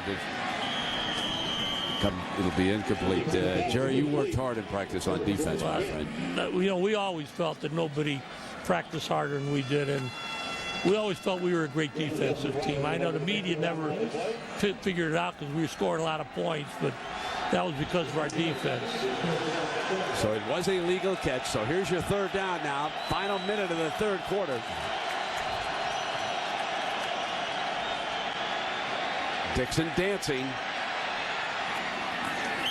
And out of bounds on the near side at the 45-yard line. Could be just short. That was Jordan Kent, and that's the son of Ernie Kent, the basketball coach up there at Oregon, and doing pretty good. Looks like Jordan might wind up being a football player rather than a basketball player, Jerry. And Ernie's got a good team this year, yes, good basketball team. My name is Jordan Kent, senior wide receiver, Eugene, Oregon. The three sports I lettered in were football, basketball, and track and field. But when I have free time, I definitely like playing video games. I'm not going to lie, it's a big hobby of mine. I've always been a big fan of Usher. Really liked him since middle school. You know, definitely got all his songs in my iPod. Favorite food, pancakes, hands down. Most I've ever eaten was, I think, 37. That's a lot now, folks. And let me tell you about his high school track career. He won 3 state 400-meter titles, 2 200-meter titles, and a long jump championship. So we are talking about some major league speed. But what's your feeling as you look at him about prospects in the NFL as a receiver? Well, the thing that jumps out is just what you said. He's a big guy. He ran a 10-4 100 meters. And you know the pros are excited about just his size and speed. Dixon going to keep it for the first down. He's across the 40-yard line. We check in down below with Lisa. Well, Brent, you were talking about wide receiver number 2, Jordan Kent. Like you said, a very good basketball player.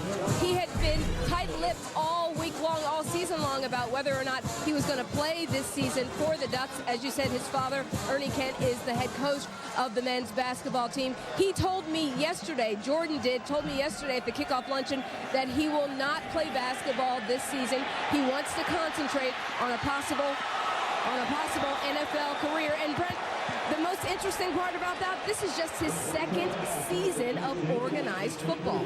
Yeah, that's amazing. And Lisa, as we watch that, Jason Williams, who I don't believe has caught a pass yet tonight, juggled this one and came very close to making a circus catch against Justin Robinson, but it was all for naught. And again, when we talked to Gary Croton about Dennis Dixon's interceptions, most of those interceptions come on underthrown deep balls. And that was another time right there where he really didn't get that football out there enough and give Jason Williams a chance to catch that thing. Here's Stewart. And that front of the Cougars has kept him under control here tonight. He's rushed for 7 times for 21 yards. Cameron Jensen. It's all BYU. The Pioneer Vision Vegas Bowl. This is 3rd down and 9. The 10th play coming. The most plays of any Oregon drive tonight. High intercepted. At the 17-yard line, it was into the arms of Justin Robinson. One thing that Dixon did do was he stepped up in the pocket and he delivered the football with velocity. He was not timid about this delivery at all. He just was high. And that ball may have been tipped right there by James Finley, or came off his hands right there. But you're right, he stepped up and threw that football now with some velocity. But again, the turnovers this season for Oregon. He'll get another foot warming party over there on the sideline. And Beck drops it off to Brown. There's a first out, the 31-yard line. How about that Rose Bowl? So Michigan's got all these players coming back. Mike Hart will be the key guy, though. Hart needs to come back to really help Chad. Here's my question to you as an AP voter now. Florida beat out the Wolverines in the AP vote. I mean, that plays no role in the BCS, but they did beat them by 3 points. Now, let's say that Michigan's very impressive and wins the Rose Bowl. Florida finds a way to upset Ohio State.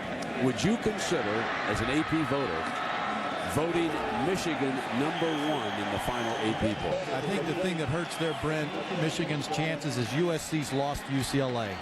If USC had stayed where they were and been impressive, and it's a good football team, but they were beaten by UCLA, and that's in my mind as a voter. Florida did what they had to do, and if they beat the best team in the country, I'm going to keep my vote. I'll put Florida at #1. Now, Tonga has been impressive to follow up on that story. Let's show you the Associated Press. And again, remember now, this plays no part in the BCS rankings. They went their own way a couple of years ago. They can crown their own champion. A few years back, they certainly did that with USC when LSU won the BCS. There are your points. A 3-point difference between Florida and Michigan for the 2 spot in the AP rankings. So that will be interesting. The other thing to keep in mind in this game between Michigan and USC, and I have read several of the experts have made the observation, Bob, that the winner of the Rose Bowl could wind up being the preseason #1 next year. Either Michigan or USC. And just what you said, so many of those Wolverine players, guys, are coming back. Oh, and you talk about 2 hungry football teams playing in that Rose Bowl, because both USC and Michigan lost to their arch rivals in the final game of the season. USC to UCLA, Michigan to Ohio State. They do not want to lose the last 2 games of the year. Next year is going to be very interesting because we have a lot of really young quarterbacks around the country in big positions with young running backs at school. So we're going to see a lot of teams knocking each other off next year. Here's 1st and 15 for Beck, handing off to Brown. And Brown breaks away, looks for daylight, down the far sideline and inside the 20-yard line, Patrick Chung. He needs 110 to become the all-time rushing leader at BYU. There's 110, it says. And I'll tell you what, he better give a little bit of it to Travis Bright, 74, that right guard, because that was a great block on a trap block to get him started. That's your storyline. 1st down and 10. And there's Fakapuna. He's the sophomore. He figures to be #1, I would guess, next year. 1,000 yards this season. First time in school history that a running back has had 2 consecutive years with 1,000+ rushing yards.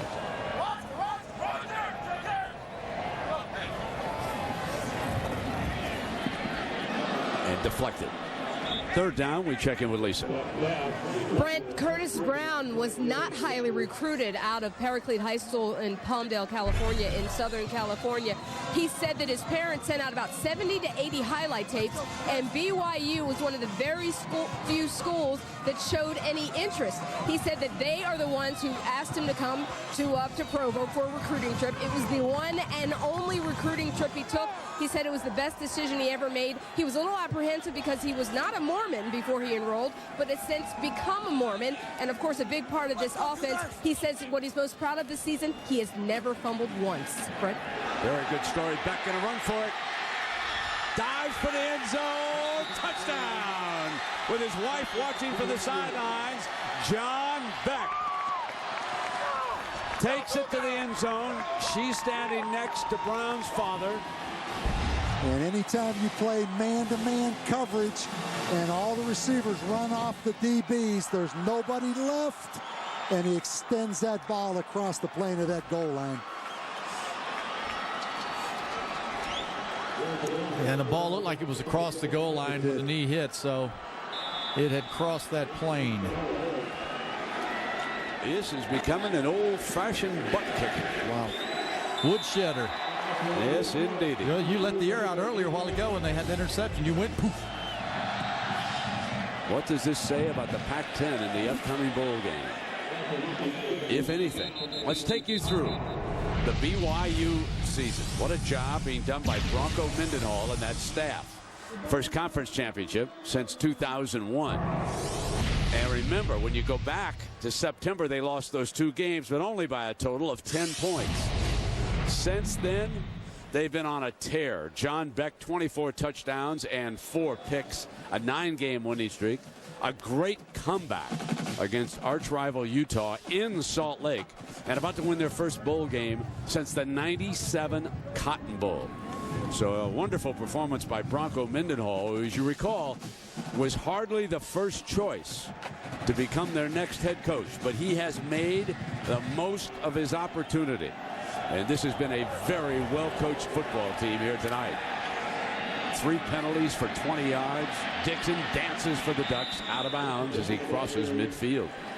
You know, sticking with Coach Mendenhall, in visiting with him, he has adapted to the players in his locker room. Bob, you talked about how he went to the top of the mountain. They burned the helmets. They burned all the ugly past to get fresh memories in their heads.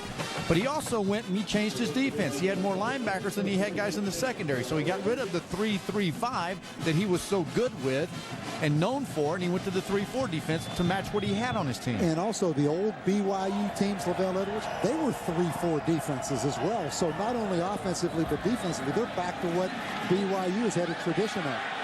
Going deep, end zone. Touchdown, Oregon.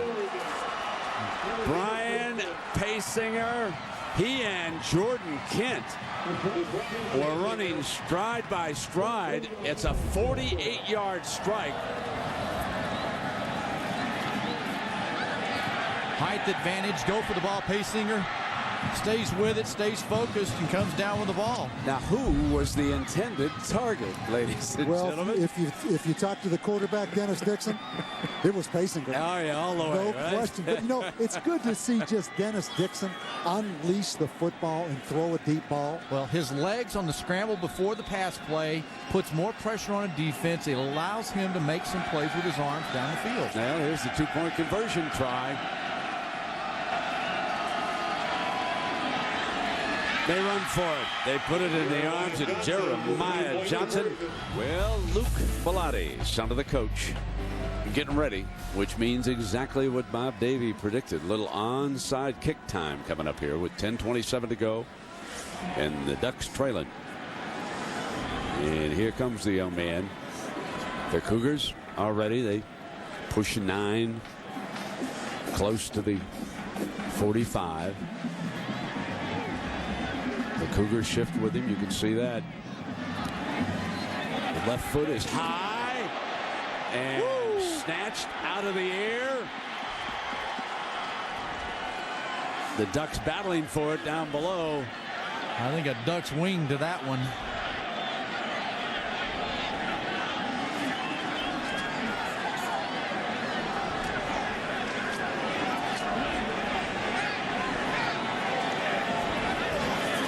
And there's an injured Cougar down on the field. Did they signal who recovered the football? Yes. You saw, and I think that most special teams coaches now tell the guy, if you recover the football on an onside kick, you make sure you get up and go get it to the official right away, right? So Nate Mickle out there, one of the good hands people, he winds up with the football in that scrum. I think you can see that ball. Yeah. Rosario, you can see the ball was loose. Let me ask you this, though. Did he have possession of that football, and did, in fact, the ground cause that fumble? Should it even have been a fumble? It was a great kick by Bellotti. Mm-hmm. Ball's on the ground there, you can see. Rosario has the ball. He had it. There's no question. My question is, though, he caught that football and the ground caused that ball to come out. Did he have possession? That's what I'm saying. Yeah, I don't. Looked to me like he had possession. You know, somewhere in the state of Oklahoma, somebody is saying payback time. Remember this moment? Sooners will never forget it.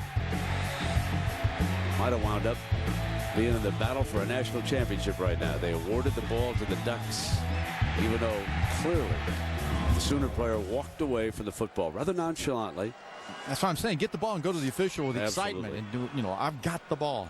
So anyway, here come the Cougars right now. John Beck, after the scrum, they get it back. 10:20 to go. 31-8. They lead it.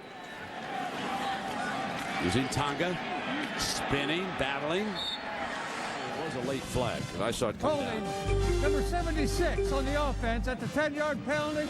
Previous spot. Replay. First down. Vega. Brent, you talk about BYU not being sacked. I talked to Nick Aliotta, the defensive coordinator of Oregon. They charted 175 passes. The last 175 passes, 2.36 seconds. Beck gets that football out. Normally it's well over 3.0. So, I mean, they knew going in, Beck gets rid of that ball extremely quick. Here's your 1st and 20. Strike down the middle. Got a first down. To the 25-yard line is Matt Allen. You're talking about that internal clock. We used to have coaches at practice every 7-on-7 drill. They had a deal and it was 3.0 or less. Watch right here, Beck. He knows the clock, the time's up. Get rid of the football. Finds Allen, who has had a couple of drops earlier in this football game. And I tell you, you have to love the arm strength of John Beck. A lot of people told me you won't be that impressed when you see him throw the ball in person because he doesn't have an extremely strong arm. I disagree. Pretty good there. I mean, he has a nice quick release.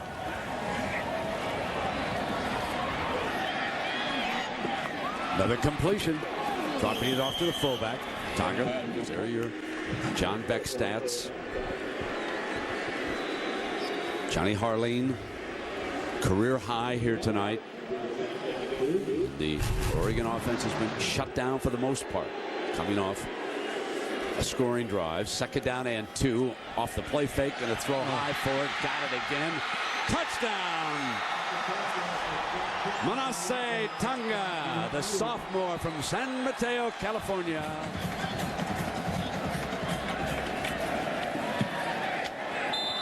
Well, this is what we expected now.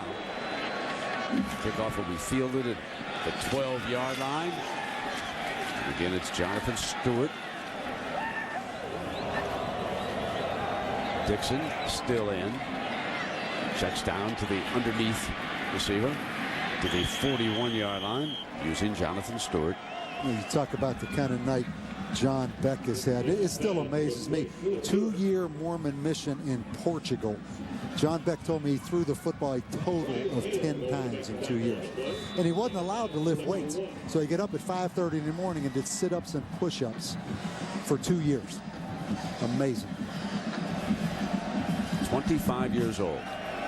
2nd down and 1. Pressure closing in, but Dixon still made a first down out of it. That was Jorgensen. This football team really caught my eye back in the season when they were playing TCU in Fort Worth. Mountain West, big opponent against them. TCU shut down BYU's running game, and John Beck and company went to work and got after them. And I think that game there really made me a believer that this was a football team that beat a good TCU team on the road, and they started believing in themselves. Yeah, that's an impressive win going into Fort Worth. Got another first down here, eh? Rosario, who has been very, very quiet. A lot of the Duck offense has been quiet tonight. Yep. Rosario, a guy that was a fullback in the old Oregon offense when they were 2 backs. When they went to the spread, they made him a tight end. He was a fullback in high school. Pretty good sized guy, huh? Here's Johnson. Maybe run out of bounds on that far side. Picked up a couple of yards. Well, Saturday, the Aggies, that'll be the New Mexico Lobos. Coach Long. In Albuquerque. Coach Long, absolutely. I should have known better. Decisions to be made over in Tuscaloosa. Alabama's still looking for a football coach. They asked me on ESPN News before the game. They must have had some scoop. They're talking Nick Saban. That's the whole reason Alabama's waiting to talk to Nick Saban. Well, that, and I've also heard John Gruden mention, too. There are 2 schools of thoughts on that. One is they don't have anybody, and the other one is they should have had somebody before they got rid of Mike Shula. Well, they thought they had somebody. And Rich Rodriguez. Yeah, you know what? I think Rich Rodriguez would have been an awesome coach for Alabama. And what does Alabama need? Alabama needs to have an offense that can go in there and deal with the SEC. Let me tell you something. Let me ask you a question. What does Alabama offer that the National Football League doesn't right now?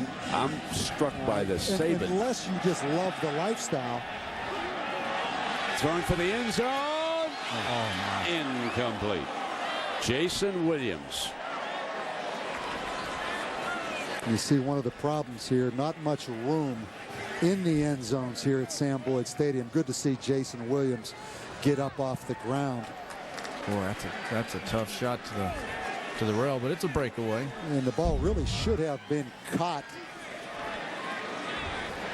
Difficult catch, but we've seen Jason Williams, who has 68 catches on the year. I don't know if he has a catch tonight, though. But came in their leading receiver with 68. Had a crack at that. You know that? He really did. Back to your question, though, but what does it offer? I think that a coach in the NFL has made a lot of money. He's been to the NFL. A guy like Saban has been back to – he may want to go back to college. John Gruden might be fed up with it. Well, they might be fed up with Gruden. Well, that's a good – that's second down and 10. Fumbled. Incomplete. I'm sure it's incomplete. But, you know, I think the first thing Alabama needs is somebody that's going to – you can talk about style of offense. You can talk about style of defense. I agree. Rich Rodriguez has been a great hire. But they need somebody that's been in that arena, in that kind of environment SEC before. arena? I'm talking about the environment that only a place like Alabama can bring, that's going to tell them this is how it's going to be. I love your fan support. I love the boosters. I love everybody. But I'm the boss. I'm in charge, and I'm going to run this program. It's the University of Alabama, though. And Alabama has a tradition and history, and they've got some kids down there. They can go recruit, but they've got to have somebody who can go tell the story. I've had a lot of people tell me that that's not nearly as good a job as we in the media think it is. Yeah, but for $4 million a year, that's pretty good job. That changes the dynamics. If Coach Fran runs from it to go back to Texas A&M, I'm wondering about that. Wide open. Late. Wow. Eddie. Justin Robinson was looking for pick number 3 there, guys. Call me a wacky media guy then, because I think that Alabama is a good job because it has the tradition, and they're competing with Auburn down there for kids, but Alabama has to get a consistent program together. I thought they should have given Mike Shula another year. That's my opinion. I think he had a good year last year. He had some kids coming on, had some disappointments this season. You know, the grass isn't always greener in the pasture.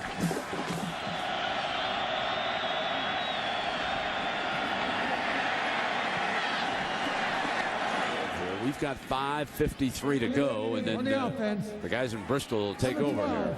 That's a 5-yard penalty. Remains first down.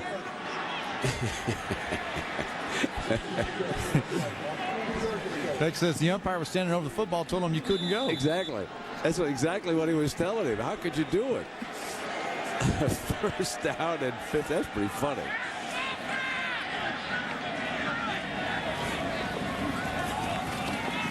And up to inside. And you know, this is a very smooth looking offense. 5:18. You know, this BYU team, when you think back in history, some of the great moments of the mid-'80s, they win the national championship. And then, how about this Holiday Bowl? Who are these guys from SMU in 1980? Jim McMahon and the Cougs shooting it out with the old Pony Express, the Mustangs. This was one of the classic Holiday Bowls of all time. We were winning 45-25 with 3 minutes to go in the game. Who's we? SMU. Is there any offensive clips? How can we bring a guy in the booth? A celebrity running back and not showing offensive clips? Were you playing safety? Or? Man. There's tacking on another one. Come on, Cadillac. For the record of Harley. Okay, hold on. Here we go now. Let me take it back. There we go. All right. Let's watch our guy here. It's a fake punt, huh? Take it in there, Craig. Get in there. You know what? I had some people accuse me on this one right here. When I scored here, I had some people accuse me of scoring too quick. If I hadn't scored so quick, they couldn't come back. I always get a kick out of that. Oh, they scored too early. They scored too fast. No. That's back when you used to be able to cut those jerseys off and show those abs I saw you showing right there. Yeah. Oh, that was a heck of a game, though, Craig. Do you still remember everything? I remember that. I remember it so well, and I'm really glad that I had a chance to be a part of the game, and I feel connected to BYU fans forever and ever. I mean, they all talk about it everywhere we go. We played the Rams one time. Dickerson's on the other side. We're playing out there. We connect on a Hail Mary, and I run across the field to Eric, and we won the game. And I said, hey, Dick, we got you. Are we ever going to bring any defensive guys in the booth? We get Kirk Herbstreit and Craig. Where's Spielman? We got to get Spielman up here, Brent. He's too physical. It's all He's offense. physical now, I'm telling you. I've been next to Spielman. We just need a little defensive flavor in this booth every once in a while. Second down and 3. Let's see. I think it's the first sack of the night. It is. But, defense, you like a little toughness. And then look at this little ripped jersey there. And, Hey. You remember, too, the old tearaway jerseys. Yes. When you used to take, a running back like Craig James, you take 15 jerseys in because the old tearaways. You were a defensive coordinator against us. That's back in the days of the big budget like you guys had at SMU, where you could buy whatever you wanted to buy. You know what? It has been said there was a large budget there. Exceeded the salary cap a few times down there. Go Ponies, baby. But I know what Eric and I, we just kidding, Eric. Just kidding. They tear the jersey off. We'd come off the field, and there was a rotation going on. And I think after about our junior year or thereabouts, they stopped that tearaway jersey deal. My kids, Dad, you are old, man. Back with tearaways. Oh, you remember those SEC schools with the tearaways? I can still. Flapping jerseys going down the field in the back. Absolutely. First down and 10 now. Here's next year's running back. But I'll tell you, you think about how good it is right now for Bronco Mendenhall and BYU, but how about Mike Bellotti? Losing the last 3 games of the season. They were a 4-0 football team early in the season. Lost to Cal was their first loss. And now they end the season losing 4 straight games. That's tough. And you got a little bit of a quarterback question. You really about do. This team. And an offensive scheme question. I agree. So a lot of decisions to be made right there. And let's go back to the start of the season. I mean, they were being touted as one of the favorites in the Pac-10. And you can see why. They're a talented football team. Here's Brown, speaking of talent. And I think you can answer your question of what kind of team you're going to be offensively when you look at the backfield. With Jeremiah Johnson and Jonathan Stewart, that doesn't lend itself to drop back, throw the ball down the field. And if they're going to stay in the spread, it has to be Dennis Dixon because you have to have the element of option, in my opinion. So what's that mean for Brady Leaf if they stay in the spread offense? And these bowl games have so much of an impact on what they write about next June, July, and August prior to the start of the season. The carryover effect from this just lingers. The lack of respect for the Pac-10. You start talking about next year. Look what happened with the Mountain West against Oregon. Absolutely. Swinging it out now to Vakapuna. Vakapuna was, I want to tell you an interesting story about him, guys. Number one, he was an MVP. There's a penalty flag over here, by the way. Number one, Vakapuna was the MVP of a high school rugby team. He's looking for a rugby match right now. Yeah. Have you ever... After the play, personal foul number 15 on the defense. Chung. After the play, personal foul number 1 on the offense. Vakapuna. Those penalties offset. 4th down. Bob, you and Craig, have you ever seen have you ever watched big time rugby? The Black Shirts in New Zealand and the guys from South Africa play? Yeah. I honestly have always wondered why some high school or college coaches have not gone and seen if they can get a couple fullbacks out of that game. I mean, there's some tough, great athletes, hard-running guys now. And they've all got a busted-up nose. Oh, yeah, absolutely. ISO block would be no problem. And, Woody Hayes would have loved a couple of those. I get to wear a helmet? That's a good line now. You guys are soft. You got to come out more often. I like that.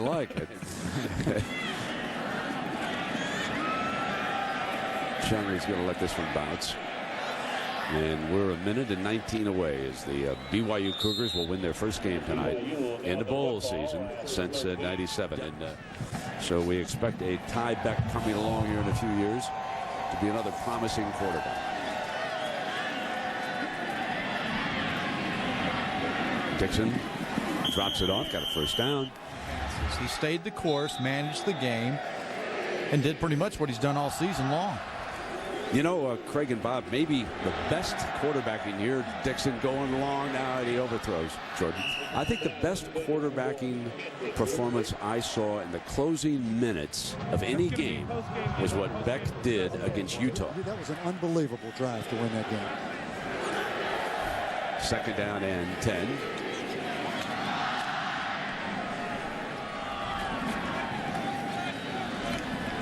And the final ticks are.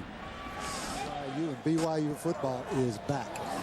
Yeah, and congratulations to Curtis Brown and the players over there. Hard-fought season, outstanding year. 46 points. Hit on the release, complete for a first down. So that will give us at least one more play. And young Jordan Kent in his final game. And they should have had the quarterback throw it. I mean, you know, when you miss with the Gatorade, now that's embarrassing. That's the first thing they've missed tonight, though. I can say that. He's coaching right final 8 seconds, isn't he? That backup coverage. He's afraid that they might have a 31-point play here. And then a Bellotti onside kick. Dixon. This one's over. Here come the Cougar fans, folks. They have taken over Las Vegas. So long, everybody.